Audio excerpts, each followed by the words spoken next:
Hello and welcome to another episode of the DewatchPod Black Mirror podcast. I am Jorgen Smorgasbord, and with me is... Jim with a G. That's right. Today we have watched Season 6, Episode 3, Beyond the Sea. Yeah, the one we decided to take a month to prepare ourselves for mentally after Yeah, seeing no. the episode length.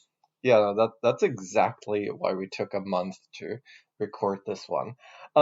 So Jim, I thought we'd just dive straight into it. Yeah, I don't recommend it. This is like the one I least recommend so far. I was really hoping we'd do like a thing and then we'd both be surprised that we don't recommend it. No, I just wanted to get through to it. I fucking hate this. Okay, I don't hate this episode, but this episode is not good television. This episode is the one that so far at least justifies its own existence, justifies its own genre, inclusion in Black Mirror, its runtime. It's just I got nothing out of it compared to what I put into it. Yeah, no. So like we sort of like ended the last episode complaining about the runtime we're about to endure. And really I think that's the main thing to linger on here, because like this episode is very long and not a lot happens in it. I feel like we talked about, what was it last time? What was the last episode again? Murder guy. Right, yes, Murder Guy. I talked about that one and I said this could probably have been like a 40-minute episode, and it was 60 minutes, I believe, roughly. This was an 80-minute episode and it could have been like 25. Yeah, no. Like I want to just start off very, very strongly with a thesis. And keep in mind, dear listener, we're recording these straight after watching. So, like... Yeah, I definitely have a thesis of my own. Yeah, no, so, my thesis is that they were like, oh yeah, no, we'll do an episode that's kind of like, sort of golden age sci-fi short story. Mm-hmm. And then, like it's an adaptation of a story that may or may not exist, and it's a bad adaptation because it's too long. Yeah, I want to also I really want to make a statement here that as a person, as far as my character development is concerned, I love slow, pretentious shit. In in its most abstract form, this episode should appeal to me, and I hate it. Well, that's fascinating because I think I'm more base here. I don't respect movies as an art form. Okay. So like I'm fully happy to just admit that like this episode doesn't work for me on a it's too long and too slow basis. Mm-hmm. But do you think it could have worked as like a golden age sci-fi novel? If this were like a 10-20 page short story, I think it would offer enough for the space it takes up. But like that's sort of the space it's in. Like it's so fucking short. It's a thought and then it's done. See, I think it's a very interesting thing because like I actually come up into this from a very, very different angle, which is that this is, I mean, we'll get into the proper plot, but like this did not need to be a sci-fi story at all. That's really where I'm clashing with you on the like golden age stuff. And like I think there's probably something to be said that a lot of good sci-fi stories do not fully need, like the archetypes and plot could be placed in other settings, but they at least use sci-fi to do something. And this one didn't, which is really fascinating to me because I feel like Black Mirror, even in its worst episodes, tends to predicate itself on some sort of technology. Now, usually the technology itself is stupid, but you can at least be like, okay, it justifies its concept. And I don't think this one does at all. No. This is a very strange episode to bust this out, but I've been meaning to sort of develop a classification here for a while now. Mm-hmm. Because fundamentally with Black Mirror, we need to differentiate between fictitious technology that's a plot device and fictitious technology that is like there to be examined. And in this episode, there is none of the latter. And I think the former is paper thin. Like, it doesn't even really need to have that plot device. it is not interested in its own mechanics at all. No, this essentially feels like someone wrote a story for a completely different show, or just like its own show, or its own little Lifetime movie, and then was like, well, I got hired to write something for Black Mirror, and like, I really don't want to bother making a second script. I guess we put in sci-fi I into this mean, thing. let's look at Wikipedia. Who's the writer? Is the writer written by It's Charlie Brooker, which is only oh, no it co-writers. says written by Charlie Brooker. No co-writers, just him. So I guess I don't. I mean, I guess that doesn't super diminish your thesis, but it does add an interesting twist. It does, yeah. Like in a way, I would almost say I'm impressed by Charlie Brooker's restraint in pushing technology in here. But also, it's the show where technology is supposed to be like the centerpiece around which the drama revolves, in a way. So, I'm a bit torn because like I recall like looking at Joan is awful and looking at the Wikipedia, and at some point they like just quote an interview where he's like, yeah, no, this is like the only regular Black Mirror episode in this season. And I think he's right. I've seen, ironically, I'm the one who's seen the last episode in this season, and you haven't. So I've seen all episodes in this season now, and that stands. Like, Wait, we have 2 more episodes in this season. I think just one. No, we have 2. Like, I know the 2 off the top of my head. That's fascinating because Netflix disagrees. I think we might have skipped one or something, but no, there should be the one that's like, it's called like Macy Day or something. And then there's the one that's Demon something. Well, Sad, yeah.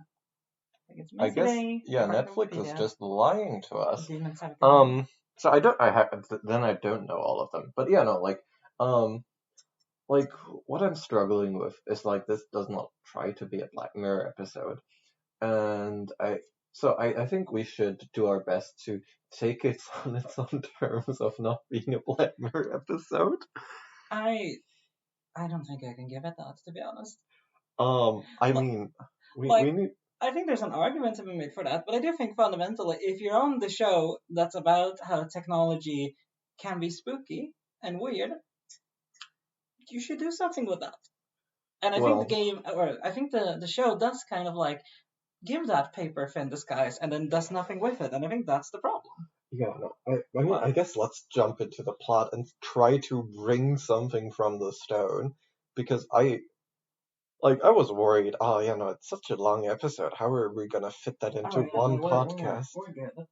We're so good for One of time. my first notes, by the way, as we're hopping into the, like, just to establish the setting, is indeterminate time period, question mark. Oh, yes, Wikipedia says 1969. It does, which, sure, yeah. Why not?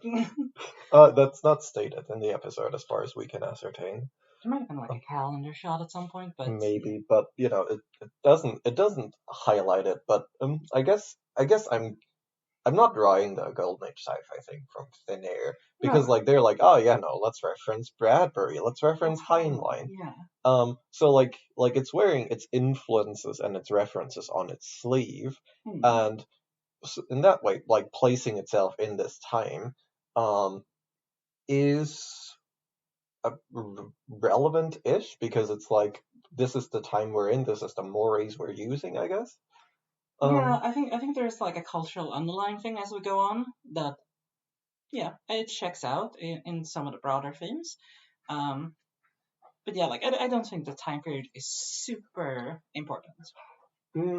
I might disagree on that, but I'll have to develop that thought. Let's try to meet our two protagonists. Yeah, so we have David. Yeah. Who is, I would say, generic protagonist energy at the start, at least. He's gregarious. He's confident, he's conventionally attractive, I suppose. I guess. Wait, really? Oh, now it's just being mean to the actor, I think. I mean, honestly, there's more to attractiveness than that, and I think he gives off a little bit too much 1960s energy. Yeah. To have like emotional attractiveness. Yeah. But he exists, and then there's Cliff, who is Aaron Paul. Yeah. the like Jesse Pinkman from Breaking Bad. Yeah, and I think he's introduced as a little bit more bumbling almost, not I not in a humor way, but like in a oh, this guy doesn't have it all together. I I'm like so for reference, we both like half remembered the plot for this episode from a YouTube video we both Hmm. watched on it. So I was like, um, and this is actually already where we're starting to get into spoilers. I was like, oh yeah, no, this guy's gonna kill his family in the end because he's being shown with an axe. Um, Mm. but what's actually happened here is it's not foreshadowing. It's just like this guy's kind of blunt. Like this guy is he's not he is just like a 1960s man with none of the charm. Yeah, like, and he's also just like I guess to establish a character is that he's like cold, but not in like a malicious way, just in a little bit detached way. Yeah, And like, I mean, well, I there's some malice in there. oh maybe a little. I mean, like Like I he despised like he doesn't like his son. yeah no I made a lot of notes about gender in this episode. Yeah, Because that's that's like probably gonna be the most giving angle. yeah no that's me wringing the blood out of the stone here. I think. But yeah, no, like he's just kind of like I don't know. At least in the first scene, he doesn't strike me as being like having a bad relationship with his son so much as he just has a like a oh they're like just kind of distant and he's doing the like I'm chopping wood to teach you about masculinity. Yeah, and like this is sort of the two characters being contrasted because David, he's being introduced like, oh yeah, no, he's a bit strict with his daughter, but then it sort of dissolves into laughter and giggles, Yeah, and oh yeah, no, like we are in the 1960s, but he's a charming guy. Like he makes it work. He makes the time period. He makes the gender work for it. Like he's working with what he has, and he's getting there. yeah. Um, and what happens then? I mean, he fingers his wife a little bit while they dance. Yeah, no, his wife's really into it, and then she gets cock blocked. Um, By space. by By space, space. and this is where we find out what the science fiction element of this episode is. Yeah, no, it's like what Frank Herbert said about like writing religion in space in capital letter, but it's cock blocking in space with capital letters, is the situation here. Because they're both astronauts. They're both astronauts? They're both astronauts. And to be honest, I think it's a bit weird we get this like as a reveal because they've already David specifically has already had a conversation with like this sort of fan, and they're like, "Oh man, is your body like real? Can I touch it?" So at this point, I'm like, okay. I mean, that feels like it's given the early reveal away already. But then it's like, but specifically, the real bodies are in space. Yeah, no, and I guess if we didn't know what the episode was about, that might have been more exciting, sort of a slow unrolling of the thing. But like they don't wait that long with it. No, I think that's at least something. Is that like I felt the intro was not that slow. Yeah, no, like we're getting to like they're sort of like knocking down like elements thing to get out. We have a gregarious one, we have a cold one, and they're both space boys. They're space. Um, and I no, Like we'll flag. I'm flagging something for later because the coldness is actually explained like yes, way in. yeah, I think that is actually like the one point where the sci-fi plot justifies itself for like a moment, Yeah, but a little bit. yeah. I want to flag this here and just uh keep an eye on how much it will not come up. Yeah, Why he's cold. Anyhow, what happens then? they get, I believe, just like a sort of generic, like, oh, there's an emergency, or like not a full emergency, but like something's up with the ship. They have to wake up on the ship. And they Uh, need to do a spacewalk. yes, And this is where we find out that the spacewalker of the two is Cliff. that's true. Actually, I didn't think about that was established at that time, but you are right. Hmm. And so far, like we're still moving at a reasonable pace. Um, we're no, we're not. It's already slow. Yeah. But they do a spacewalk. We get I guess like a small introduction to the space station. You don't need to put a pin in that. It's not that important. Yeah. The gist, I guess, that is like semi-important is that they like lay down to inhabit a robot bodies on Earth, and then like basically do the same way to get back to the ship. Yeah. And I think this is already the point where I want to sort of get into the idea of taking the episode on its own terms versus not. Okay. Because we never hear from Houston. We hear Houston referenced once, which is like, oh yeah, no, you should talk to that guy. But like that's it. We are never interacting with the mechanics of the space stuff. Like that's just like somewhere for them to not to be with their bodies. Yeah, and then like I am intentionally suppressing a lot of obvious things that like I try not to criticize the sci-fi like tech stuff in Yeah, this because I don't think it's important. yeah, I will admit this is one of the ones where the suspension of disbelief comes in a bit harder because the immediate question everyone will pose themselves is why did you put the robots on Earth and the people in space? But I am suppressing that not because I don't think it's like kind of important to ask or like to note that I think that impairs the episode a little bit, but because the discussion has ended there. They didn't. I don't think it's important. yeah. They No, just messed up a little bit.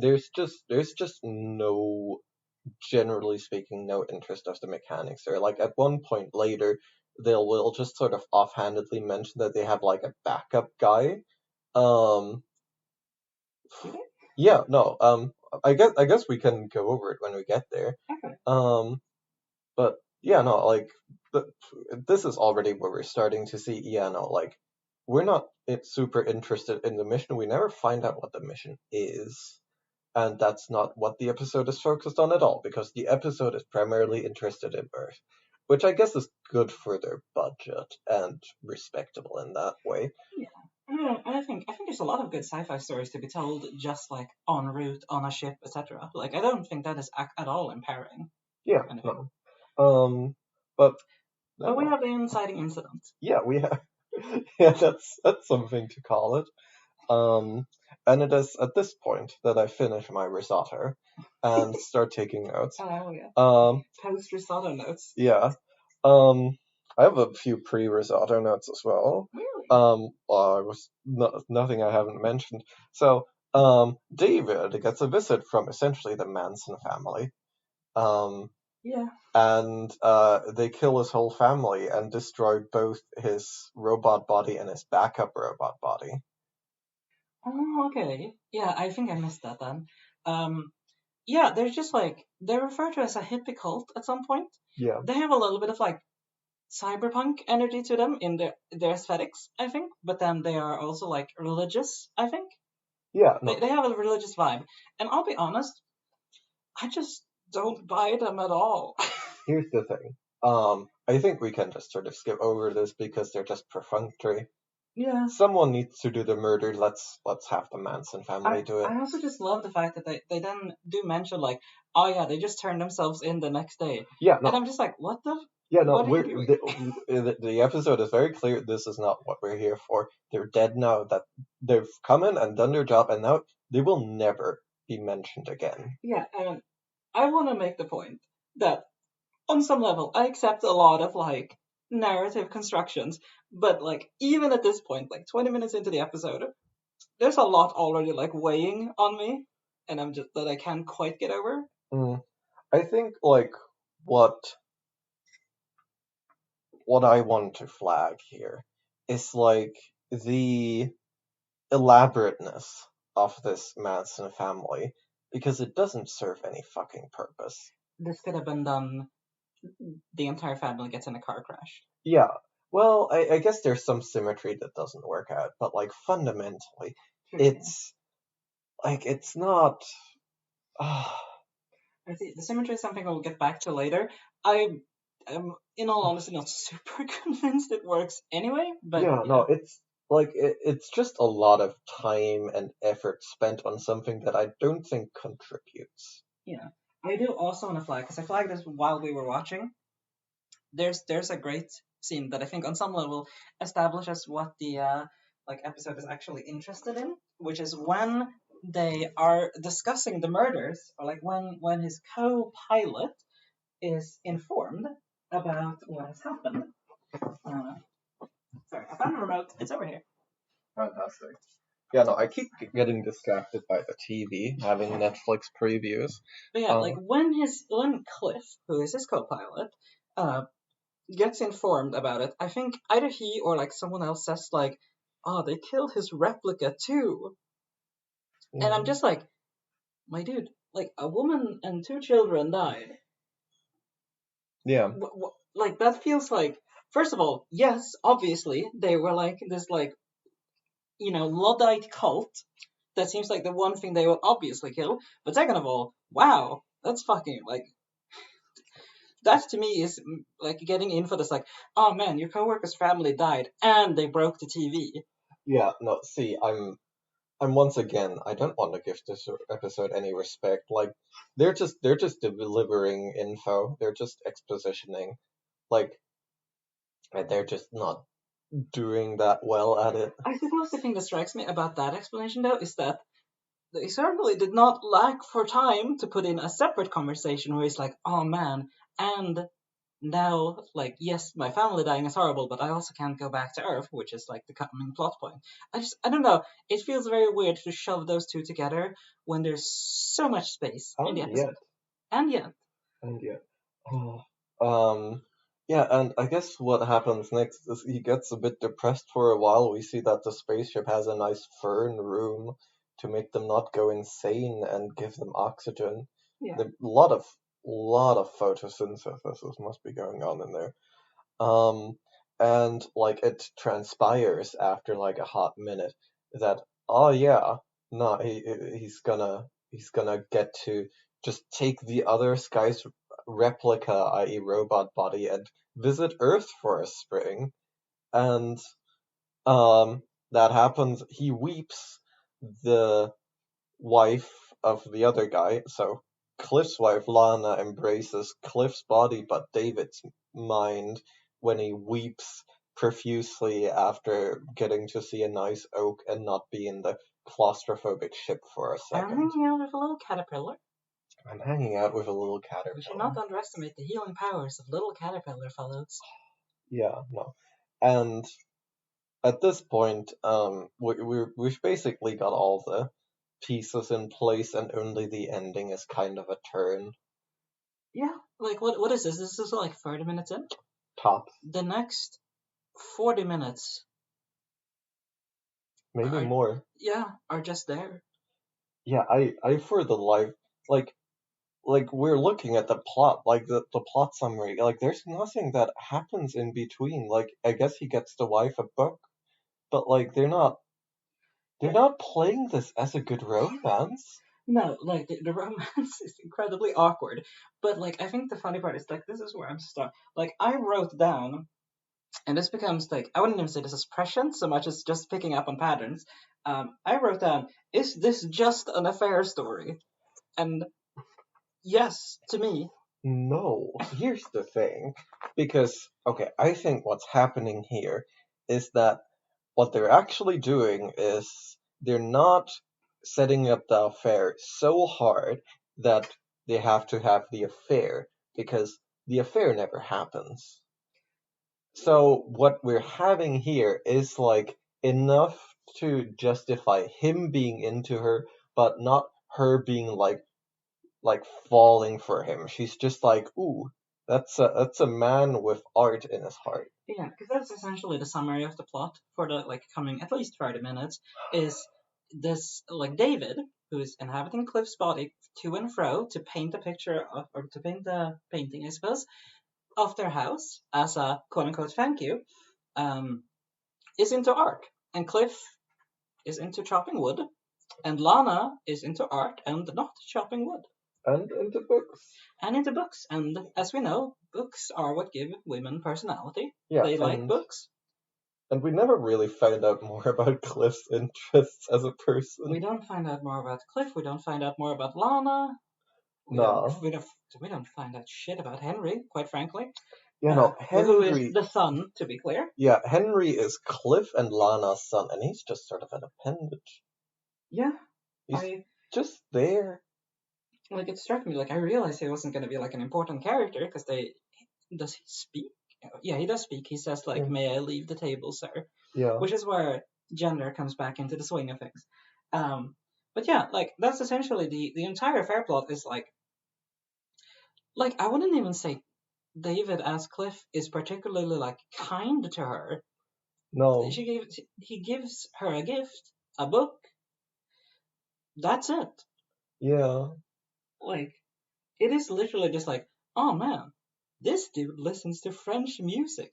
My husband doesn't listen to French music. Yeah, he's acted a bit more like vibrantly.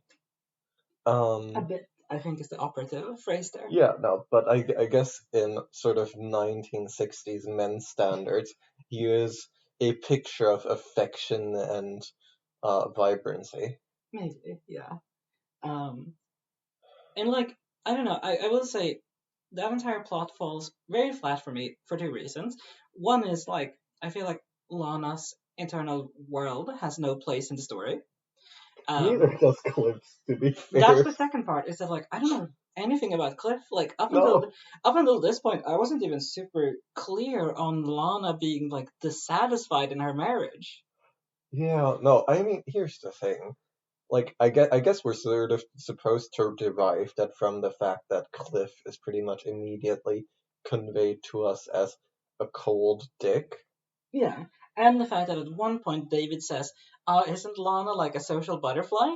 Yeah, And he's no. like, "No, she's happy." And I think I find it fascinating how Yeah, that's the setup we get for that. how economical the storytelling is. Yeah, and they make so much room for nothing They to really happen. do. Like And this is like watching a tree grow in a desert.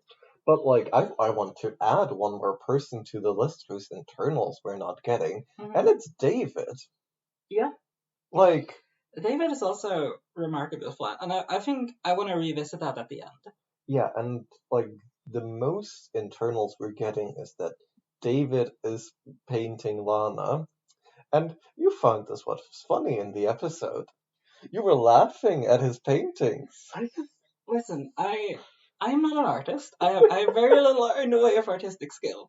However, the shots we keep seeing of David painting Lana makes her look like a moon alien, All right, and I love it.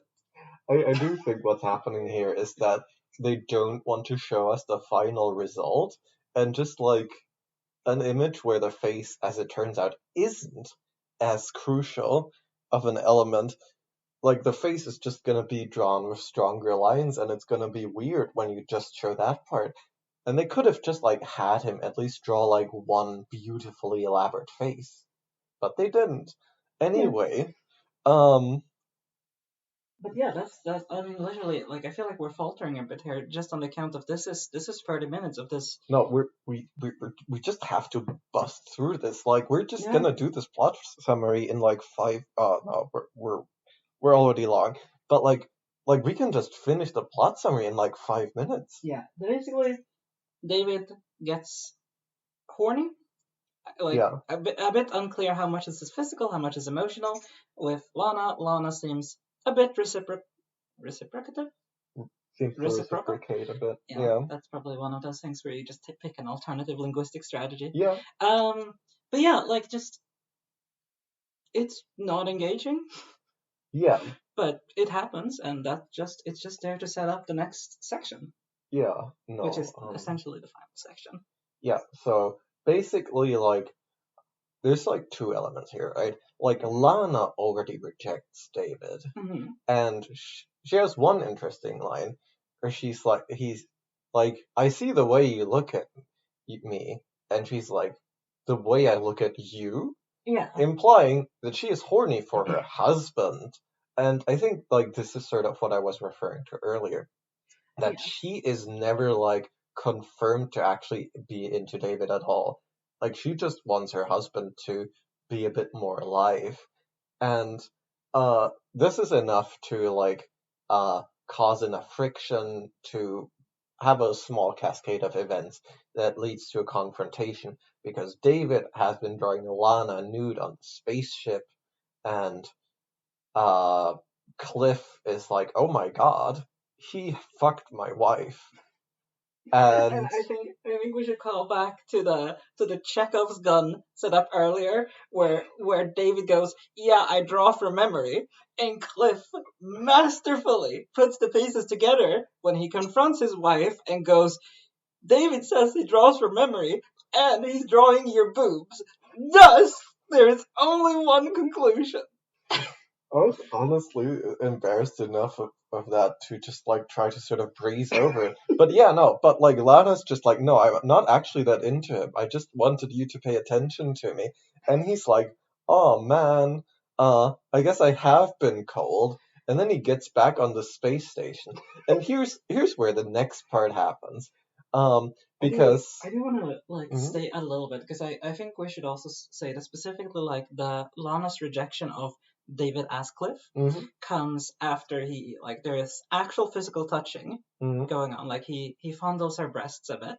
And he tries to finger bang her. Yes, as is his Yeah, MO. that seems to be his signature move. He does it 100% of the time. But I also like it is the same song too. Like they're not subtle about the Oh yeah, no. analogies there. But yeah, like it's interesting because when Cliff confronts her about this affair that almost kind of happened, he goes, "Did he touch you?" And she goes, "No." And at this point, I'm like, okay, are they setting up a thing that like she's gonna be lying? But No. like, I don't think, No. yeah. And I'm like, okay, I realize we all might have slightly different standards of cheating, or like what constitutes touching in that sense. But I'm also like, girl, he did. Yeah, no, I think okay, I'm gonna give a bit of credit here. I think what's happening is that she is actually supposed to be lying, and that's just sort of an offhanded note about that even though she is like being successfully open here and being successfully navigate this and successfully reconcile, she still has to lie because gender norms or whatever. Okay, yeah. Um, but like, yeah, no, it's inconsequential. Yeah, I suppose that's fair. But yes, this comes up to the next section. Yeah, and what happens next, to be very specific, is that Cliff tells David that no, you're not allowed to go back and try to finger bang my wife again. Um, and he just like presumably invents a bunch of things that Lana supposedly has said, but which were not shown her to have said. And I think the idea is that he's just lying to be hurtful. I think I think there might be lying. I kind of interpret him because he's essentially saying like, "Oh, she told me she hates you, that you suck, that you're gross, that you smell bad, and so on." And I kind of get the impression that I think he might think that's true. Like, Yeah, not that she specifically said that, but like, you know, and it follows up with a very gender conversation where he goes, "She is mine every day, every night, uh, in every moment." I yeah. think, or in every like regard or something like that. Yeah, no, and this echoes some earlier point where he also like very specifically like uses that phrasing, she is mine. Like Yeah, there's possessiveness, like very clearly like this is flagged. You're supposed to notice this. yeah, And um David shaves his beard that he's grown while he was going space mad yeah. with horniness, and now Oh, he's that's actually the real twist, isn't it? It's not a depression beard; it's a horny beard. And what we're finding out is that no, he's not getting his act together because he's gone sane. It's because he's crossed the threshold and now he's clean insane instead of beardy depressed. Mm-hmm. And He's not conflicted anymore. yeah, no, he is not conflicted anymore. And he fakes a space incident. Cliff has to do another spacewalk, and uh, when he comes back, oh boy, he is the most credulous man. Like, okay, I think there's something interesting going on here, where he is being extremely credulous, and I don't think we're supposed to read it as him being credulous. I think the idea is that he just like really wants this interaction to be normal, and he's really hoping everything is normal until whoops, the key to his Earth body isn't in his things, and we have this very beautiful scene of David just like pulling the key from his pocket. And at this point, the emotional climax of the movie completely falls flat onto our feet because Cliff goes to Earth and just finds like a grisly murder scene, like the wall smeared A with truly blood, stunning amount of blood. so much blood, and he like falls.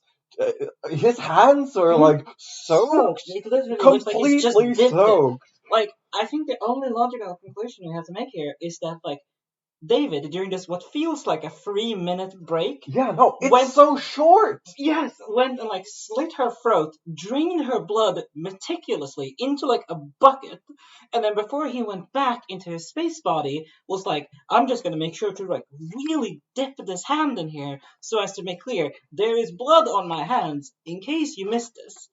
Yeah, no, and I would just like to read what I guess is my final note in chronological order, anyway, Mm-hmm. which is Henry dead? Yeah. We don't know. We don't know. We never find out. I guess he is. I guess the Probably. the implication is that he is because David's whole family got killed. But like that's how little of a shit this episode gives about Henry. Henry's just sort of like he dies off screen, and so does Lana, I guess. It's But simply like, that like Henry, I feel like exists for two reasons. He exists for someone for Cliff in the earlier parts of the episode to like emote at, not with, at, yeah, no, and then he is the cause of like a very minor argument. yeah, no, and like, that's not enough. That's not enough to to justify the real estate he takes up on the screen. Like, I thought earlier in this episode that, there was like an exchange where Lana was like, oh yeah, no, do we tell Henry? And was like, nah. Or maybe the other way around. And I thought like, oh, maybe something interesting is going to happen. And David like really bonds with Henry.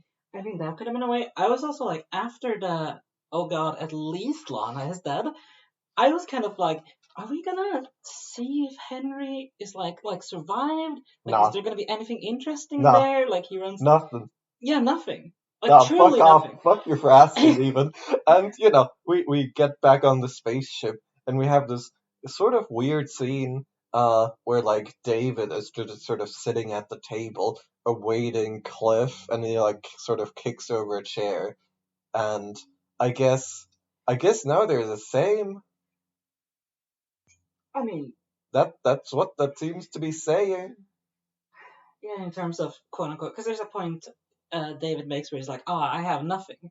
In the Yeah. middle of sort of like after this, like you Yeah, should no, know what this it's is like to be me, and this is how he makes it. Yeah, this is hammered home because, like, I think I wrote this down actually, like, verbatim because it's a pretty hard line. Like, in the lead up to Lana convincing Cliff to let David take a ride in Cliff's android body, Mhm. Cliff's like, oh man, like, why would he even come down here? What does he have left here? Yeah, Which is like, that's a hard that's line. I brilliant. like that It's a line. good line. I will say, like, I do on a very, very practical level, that final scene of like them essentially just like staring at each other. That's like, hey, I killed your wife, but we're both stuck on the spaceship, and if you kill me about it, like, we're both dead. Like, that's the moment where I'm like, oh, that could have been an interesting little thing. But that's just like a little bit of a finale. Yeah, Like and I feel like the only way that I can engage with this episode, which gives us so very little, is to imagine ways it could have been better. Oh yeah. Um, I mean, there's certainly a lot of space, if you will, if you'll pardon the pun, yeah, to use. Um, yeah, like honestly, I don't know, cause like to me, and I am the one who's probably more hostile to Black Mirror here, but I feel like personality wise, I should be more liking this episode Yeah. than you. And I'm like, this is to me just an affair story that, like, every 25 minutes or so remembers, oh yeah, sci fi. And, like, makes the slightest note of, like, oh, imagine if we thought about the sci fi part more. That would have been interesting. And, like, there are crumbs there that I think is, like, genuinely could be interesting. Like, there's the point where Lana has the confrontation with David, and she's like, "Oh, you're wearing, like, you got me confused. You're wearing the skin of my husband." Like, oh man, that could have been interesting if we actually Yeah. focused on it. No, But let's look at the crumbs for a moment. yeah, Right. Like like when Lana and Cliff reconcile, and she's like, "Yeah, no, I wanted him to uh like seduce me for a second because you've been so cold." And what we kind of learn very implicitly and quite offhandedly is that Cliff has not been intimate in any way with Lana since he's gone on the ship. they even very explicitly make the point where, Yes. like, David is like, "Oh, she wants to be touched, and you never touch her," which I don't think is something she says. It's more that, like, It's just something he intuits. he intuits because she's really down to be fondled and Yeah. and potentially finger banged, although that's where she cuts Yeah. the line and thus ruins David's only method of seduction. But, like, I think there's something there where, like, Cliff's reaction seems to confirm that, yeah, there is nothing physically intimate going on here. Yeah. And like I think what we're implicitly learning is that at some point earlier, Cliff actually was like a more intimate husband. Yeah. And like it is only like in this scene, but like basically the story we're sort of being like rushed through here through sheer inference is that Cliff has actually been extremely neglectful because he does not feel at home in his robot body. Yeah, and I feel like there's kind of like an implication there where, like, the very first scene of him is him swinging an axe, getting it wrong, and going, Yeah. like, "Oh, I'm not used to this body yet." And, like, you have the little inklings here that, like, this could be really interesting. You could Yeah. so get into a story about, like, alienation, about, like, I mean, if we're being crass in a weird way, long distance relationships, like, anything. Yeah. Because, like, you could again, I really need to emphasize how much space there is here to put stuff in. Yeah. You could just have, like, a little scene of, like, Cliff watching, like, a video of him and his wife getting married, or, like, having a fun Yeah. time at the beach and being like, "Oh yeah, those were better days before I had to distance myself because of," and then you insert some, like, fun philosophical things about, like, being disconnected from your body and stuff. Yeah, and we we only engage with it through implication once a bit. And like I guess this is where like imagining a better movie is helpful. Yeah. Because, and I say movie because this is the length of a movie. Yeah.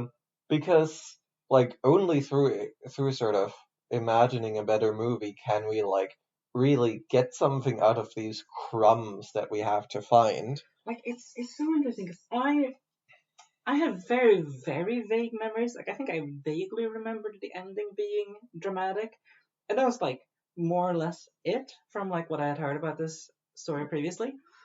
And I just kept thinking, like, oh, that was an interesting line about, like, oh, he used to be more intimate, or, like, oh, you're wearing my husband's skin suit. Yeah. Like, there's so many times, like, oh, this is where, like, they're gonna get into something. They're probably gonna do it poorly based on the vibe of the episode so far. But, like, they're hinting at something like, we're gonna delve into stuff, and then they just never do. I want to highlight something else that's front and center in one way, but still deeply peripheral. Mm-hmm. Because the agreement that Cliff and David hash out is that David gets 1 hour a week to do the painting, and have some earth time. Mm-hmm. And brushing aside all like sort of mechanics, like maybe I do think like what's given us here is like maybe like a reason for why David goes absolutely batshit insane. Mm-hmm. Because like I kind of get it, right? Like, You're given a taste of like, hey, this is what a normal life is like, yeah, and then no, you get like just the slightest taste each week. yeah, no, like we all had like, this is post COVID. Yes. So this, like, you can read some COVID things into the story, right? Hmm. Um, but like we don't focus on David in between visits. We don't focus on him like the painting that like him drawing Lana naked is not elaborated until the paintings are found. I think one of the most interesting things I started thinking about the episode is we don't see Cliff during, because he's still spending, from what I've like implied, it seems like most of the week on Yeah. Earth in his robot body. We don't know what he does. We don't get to see what David does. So, like, we don't get to see, like, we don't get any sense, like, the film does not spend any of its resources to convey to us, like, the suffering that, like, makes David so loopy. And Cliff is just sort of brushed aside entirely because I don't think he's supposed to exist between the Yeah, blips. And and okay, I I don't think this is a bit accidental, but I do think this sort of works because, like, for Cliff, this is his only real me time, and I guess so is it for David. I, But mm, like like the film doesn't it doesn't succeed in conveying no, that. and I think it's such like an interesting missed thing because it would be so obviously like a, oh yeah, this is where we put in some more scenes of David being awkward around his family and the mounting tension that leads to that Yeah, kind of affair that goes on, but never happens. Like we just see him running on a treadmill, and like obviously him being isolated up there is probably part of some of the like intentional cinematography, but it is deeply weird. yeah, and I guess I want to flag something here, Mm-hmm.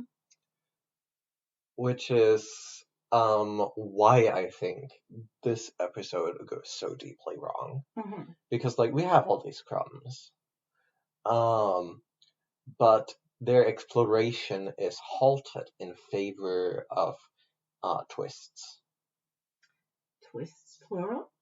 Um, like the reason we don't get to see David's emotional state, like David getting horned the hell up there in space, um, is because the paintings he does of Lana need to be discovered as a twist. Mm-hmm. Um, honestly, that is the big one. I will admit, like maybe this is too much gender to go into here, but like he does make like what I feel is like a really intimate portrait of her, like the face and everything is like really detailed. I don't think she needed to be nude to be like for Cliff to be like, oh yeah, this is weird and kind of like a violation. It's But I suppose it adds like a little bit of extra punch. yeah, no, I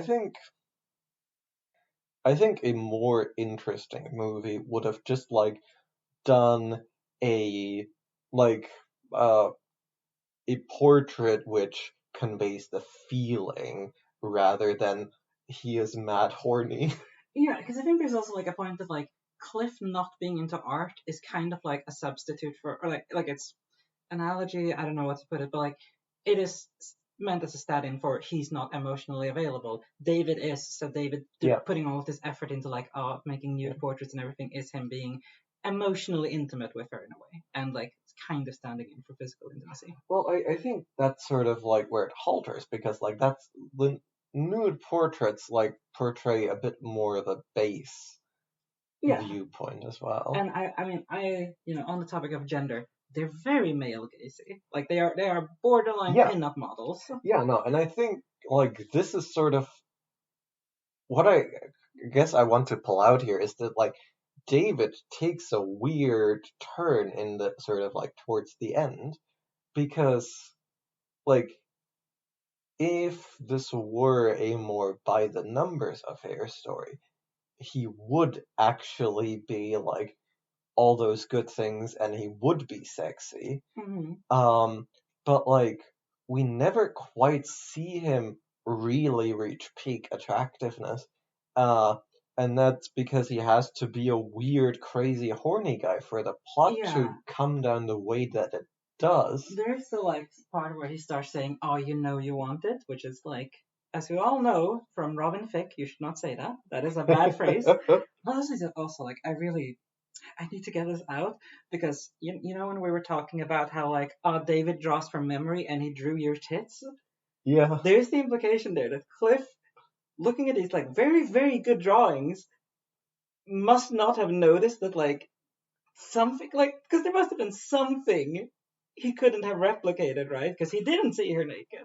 Yeah. So either David is a fucking genius at like guessing what women look like under their clothes, or Cliff is notoriously inattentive. Maybe. Yeah, no. But like, like, and it's also in sort of in the performance of David's confession of like, you don't pay attention to her, you don't do Mm, this, you don't do that. Like, he loses like the charisma and he goes into like weird little goblin mode. mm. And I think that's sort of where we like get like the first foreshadowing that he's going to be an axe murderer by the end. Yeah. It's Um, interesting also like I want to make a note of like how the romance doesn't like work. I think there's a very interesting scene that I almost feel like came from a different writing of the story mhm, where Lana, as they're going into town, because we both made note of this, when Lana goes into town with David in Cliff's body, mhm. she pulls out a hat, puts it on him, and goes like, "Oh yeah, he usually wears this." At which point I'm like, "Oh man, like Freud would fucking love this shit." I I'm mostly just stuck on how bad I think the hat looks. Oh yeah, like it's bad, like it doesn't work. I mean, No. like I think it's a bold move to put the man who's mostly known for being in like a very modern movie in a Yeah. fedora. Um, but either way, it's just a little interesting one where it's like, oh that, but like apart from it being a bit funny, I do think that's also like a hint of like, oh that could have been interesting if she was like encouraging it a bit more explicitly. Like, But no. no, Like the entire trip to town is a wash.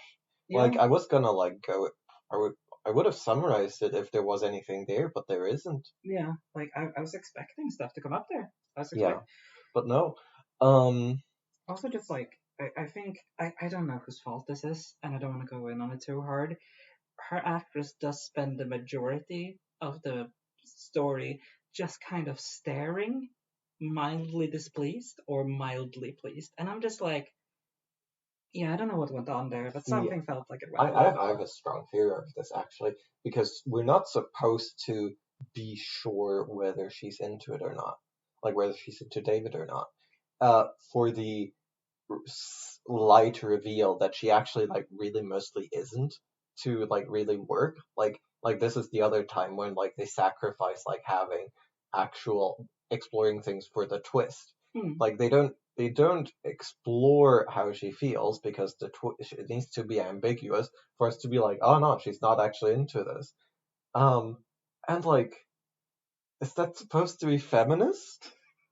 Like, I don't know what's fucking going on there. Like, I mean, this is where we get into the big thing, right? We're like, this is a very gender episode, and it's a very man episode, yeah, and I do struggle with where to put it, cause like I don't, to be honest, I don't have any particular knowledge of Charlie Brooker's leanings re-gender.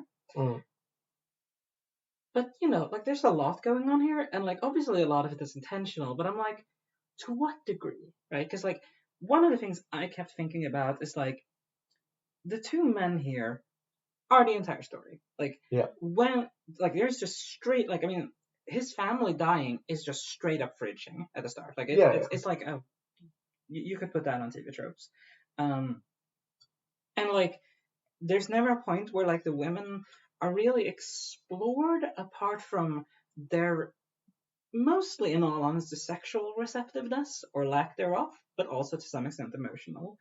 Um, it's I made a note rightly where it's like David first like cries after coming back to Earth near a woman, and Yeah. then he has like a borderline like handshake pat on the shoulder when he comes back to the man who like offered his body to him to allow him to do that. Yeah. And like I thought he was gonna go in for a hug. I thought so too, but they didn't even go that far. Like it's very gender as far as like the um where is the emotional center? Like who is allowed to be emotional? Where it's man with woman, nowhere else. Like the women are not allowed to have emotional reactions. Yeah. And I I was gonna like frame this as a nitpick, but I guess it's also interesting in the realm of like gender exploration. Just like, are these two guys supposed to fucking hate each other? I think by the end, yes, but not in the meantime. I think they are supposed to be friends. Like I think there's so much to be said about this because like there's also just like and this I think is a really obvious point. I think this is intentional. Um, when Cliff discovers his dead family, there are no shots of Lana or Henry, which again, fate unknown. Yeah. Um, but there is like an extended shot of him being in pain, and like Yeah. fundamentally, the story is focused around men's pain about losing their possessions, in parentheses, their Hmm. females, and Yeah. you know, kids. But like honestly, I think the kids are very secondary. Yeah. I I don't think that's invalid, though I do have a far more charitable read, which is that we are just sort of spared the gruesomeness. I think there could be that, but like also Black Mirror, I feel like they do not typically spare the gruesomeness. Hmm. And like I mean, we get a scene of him lose. This is also like I guess goes back a little bit to like that opening scene where he loses his family. David loses his family, where they cut off his robot hand, and it's like shown. It's not that gruesome, admittedly, but like No. they do go in for like, oh yeah, look at Yeah. all this blood and stuff, and then like cut away This from the robot family. man. Yeah, cut away from the family being killed. And here's the thing: I don't even think I'm being uncharitable representing it this way, because there is an argument to be made that it is intentional. The problem is, once you go there, yes, this is intentional. This is a point about how like men's pain is centered over like women's lives, straight up, Yeah. and like how this the woman is killed over refusing a man. All that. Where do you go from there? What is this like? What is this adding to the conversation at all? Sometimes Yeah. men go crazy. Yeah, we know. Like that's kind of also why I go back to like the sci-fi thing, not having a big addition here. I think this is. I do fundamentally believe that telling that kind of story can be valuable and interesting and so on and so forth, Hmm. right? Like, you can tell stories that sideline people who are, like, who should, like, morally be our focus Hmm. in order to, like, consider, um, like, perpetrators, essentially. Yeah, and like explore Um, what would make a man essentially like. or at the very least, you can make a case for it. Yeah, And we fucking don't. yeah, like we can't do that because they are not explored either. Yeah, no, because, and like, I guess because it's for the twist, but like, the I suppose it's so hard to get anything from I this. suppose what I'm really like, I think what this has been a great conversation because I'm coalescing why there is so much empty space, and unfortunately, I think it is just summarized because they wanted to get the twist of like, yeah, David kills some, and it's like a Yeah, bookend, but like, yeah, and I guess that's it.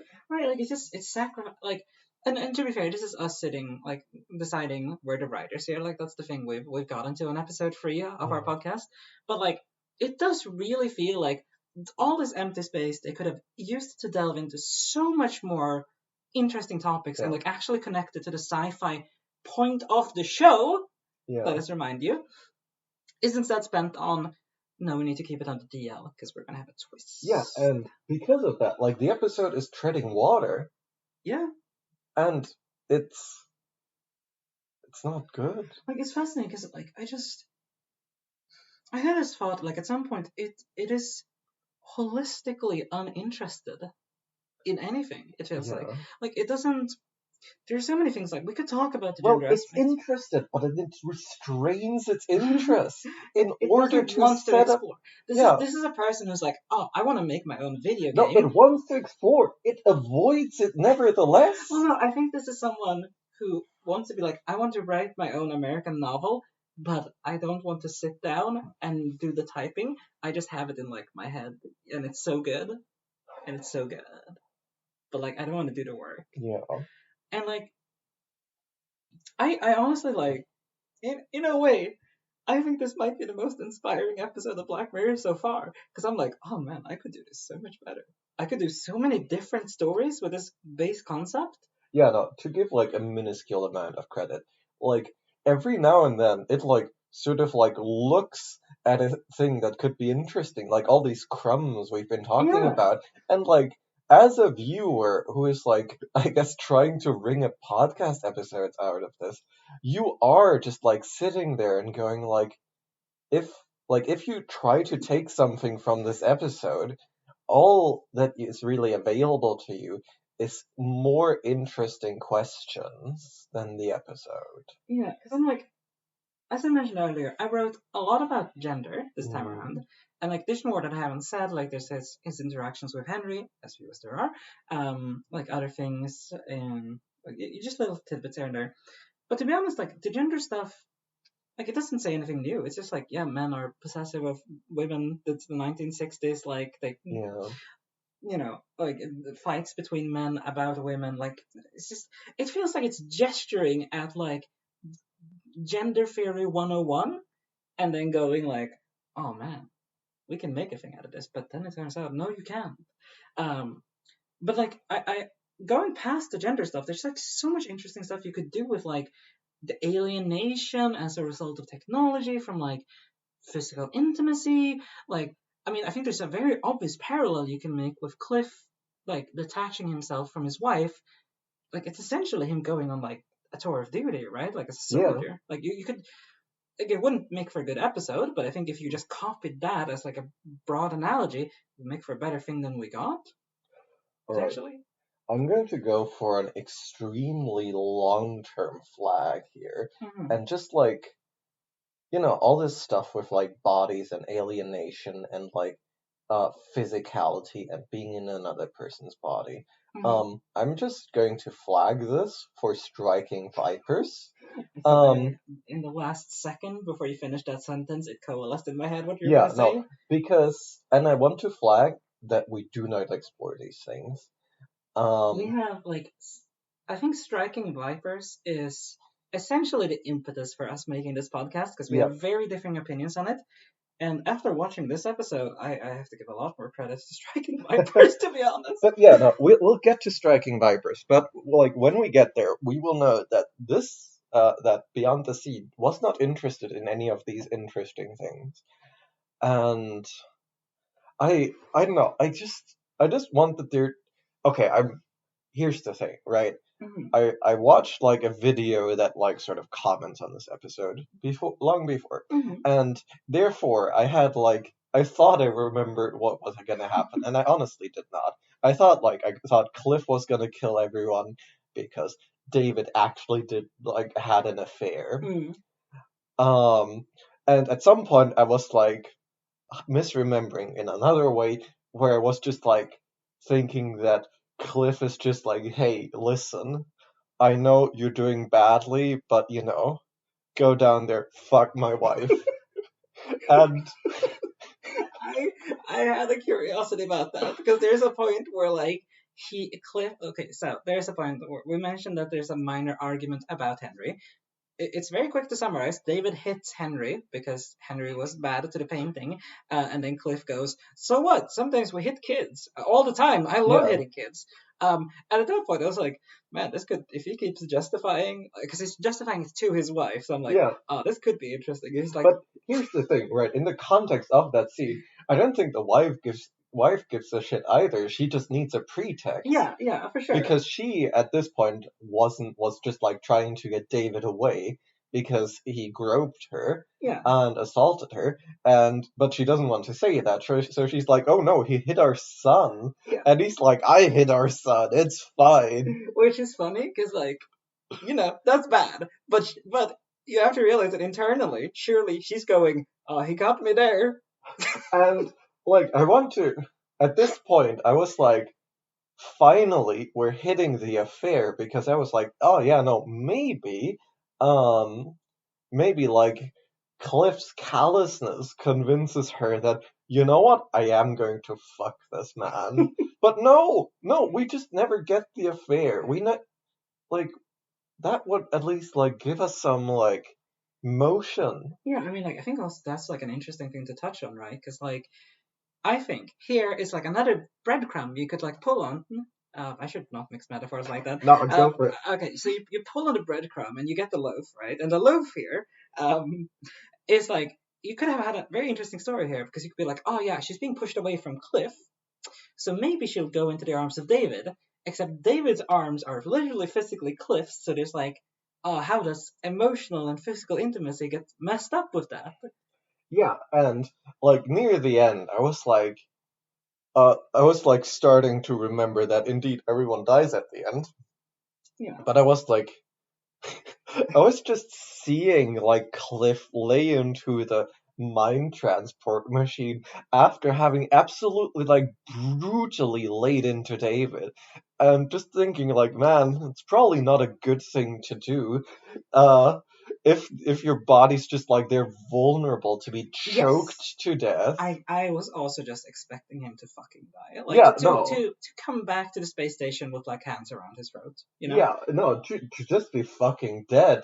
Like, and I was like, oh, is Cliff is David going to try to like impersonate him for a bit and fail? Yeah, I kept thinking about it. Like literally, I think the first time David is in Cliff's body and they remarked that like, oh yeah, like he's acting differently and stuff like that.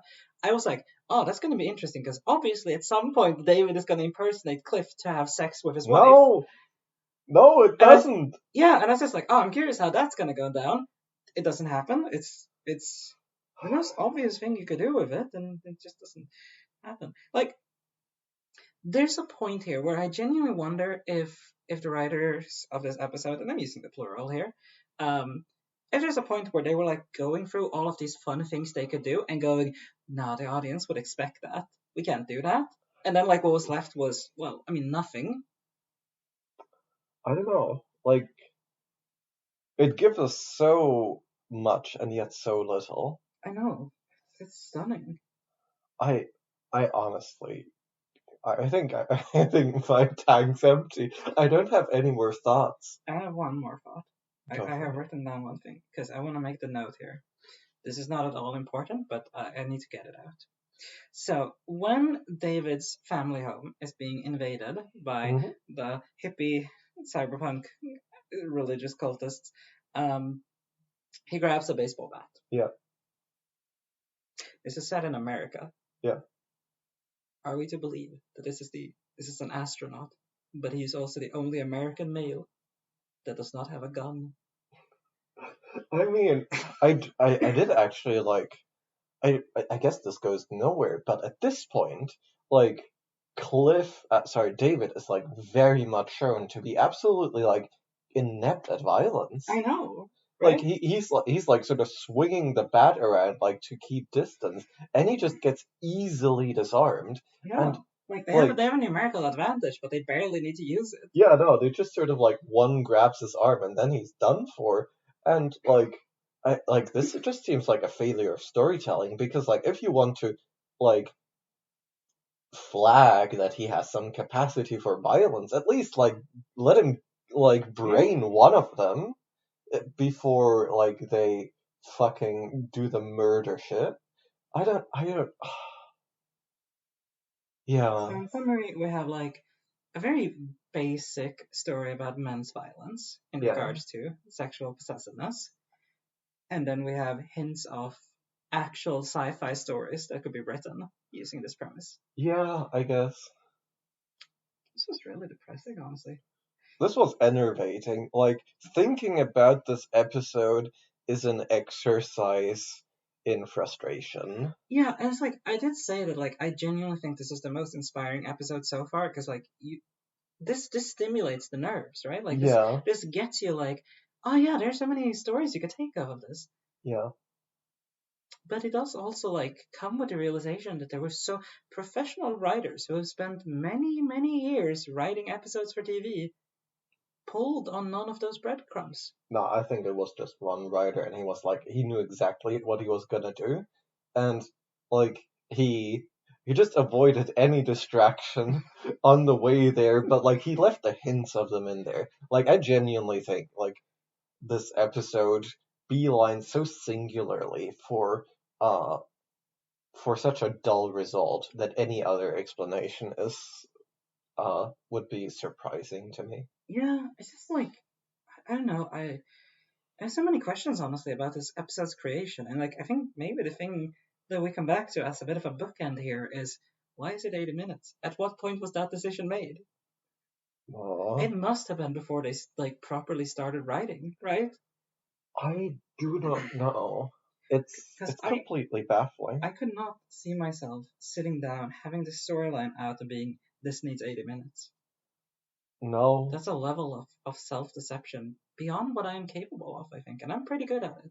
I mean, I guess like to tie it into the grander frame of the season, like we've we have like such strange tempo whiplash, right? Because we start with Joan is awful, Which which is is confusingly paced. I think it doesn't waste time so much as it meanders, but yeah, very energetically. but it is crammed full of plot beats. Yes. And then we get Loch Henry, which also has just this long middle to deliver a twist in the end, and then again. Like, I think we've just watched, like, a worse Loch Henry. Yeah. No, I think that's fair because I think essentially everything I complained about in Loch Henry of like this doesn't feel like it uses its Yeah, premise well enough. yeah, It meanders too much. The twist is completely unnecessary. It's the yeah. same thing, but like we're in Loch Henry. I'm like I think those are subjective. Here I think they are borderline Yeah, objective. no, I think the interesting difference is just how much more this episode sacrifices in favor of like it's not even like it's one twist and it's sort of small reveals, but another strange parallel is the relative shyness around violence in both episodes. Yeah. Because and it works in such different ways because Loch Henry, like the time frame and story of Loch Henry has violence that is only accidental and never interpersonal, except for the suicide, I guess. And That's not interpersonal though, is it? yeah, no, but it's not accidental either. So like Loch Henry, like does like works quite well to like contain its violence. Here we just sort of like look away. And I don't know if I like gather anything from that, but it is a parallel that sort of sits with me. It's interesting. Yeah, like because I think it's interesting too because like in Loch Henry, and I mean, we should make it too much into Loch Henry, but like in Loch Henry, the idea of like violence could have been like a spectacle. Like that's kind of the point of Yeah. like the intern in universe thing. So it's interesting that they shy away from it. Here, I feel like there isn't like as much of a point to shying away from violence. Like Hmm. like at most you could say like, oh yeah, showing the bodies could like really drive the point home about the brutality of men's violence and all that. But like, It might also tell us if fucking Henry is dead or not. yeah, but like I also like, yeah, I don't know. There's so many unanswered questions, but like, I think the interesting thing too is that if we're comparing it to Loch Henry, in Loch Henry, it feels like there is a story, Yeah. and it wasn't told well. Here, I think there are a lot of stories that are consciously ignored, Yeah. and I think that's a very interesting difference. Yeah, no, I mean, I have soured on the length of Loch Henry, and now having encountered another episode that values its twist so much more highly than anything else within it, I am a bit more soured in that way as well. But really, really, I guess I'm glad we at least had Lock Henry. Because, Prepare us. no, I just thought it was, I'm just glad I didn't watch two of this one. I just, like, this was grueling to think about. Like, to watch, it's just, a bit dull and slow and draining. And it makes me want the Netflix feature that just increases the speed back. Um, but, like, like, to really think about this episode is so draining. Like, There was definitely a moment in the middle of our plot recap where I was just like, I feel like I'm searching for more stuff to have happened, only to realize that there really isn't. yeah, no. I mean, we did skip over them going to town because nothing happens. Yeah. But like, I couldn't for the life of me tell you like what's in the middle of this movie. Like, it's bizarre. I kept thinking about that because like I wanted to have like a rough timeline in my head of like, oh yeah, it's 20 minutes, this has happened. And like as I was going through it, I was like, I have no idea. Like when we checked the time about halfway through, and like if you had told me 20 minutes had passed, I would have been like, that makes sense. And if you had told me like an hour had passed, I would be like, that also makes sense. Yeah, and I guess like for the larger picture as well, we can take away. Or at least, I mean, you probably have your very formed opinions on this, but I'm starting to build an apprehensiveness towards episodes with a twist. Because I think the twist might be making them worse. I think the future, or perhaps more appropriately, past episodes with a twist have at least a little bit more to dig into than this.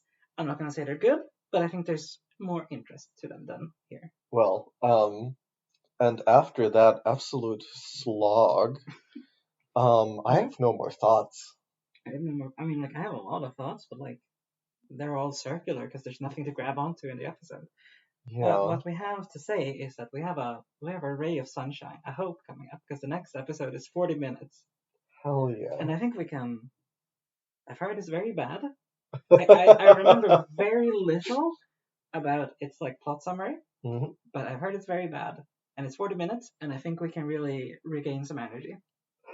Well, I guess we will see you next week with what episode is it? Maisie Day. With Maisie Day. And thank you for enjoying our suffering, I guess, or something. Yeah, and also say goodbye to Podcat, who's been with us the entire time. Yeah, and yet so quiet. I know. Yeah, I'm done spiritually. I'm done emotionally. That's right. See you next time.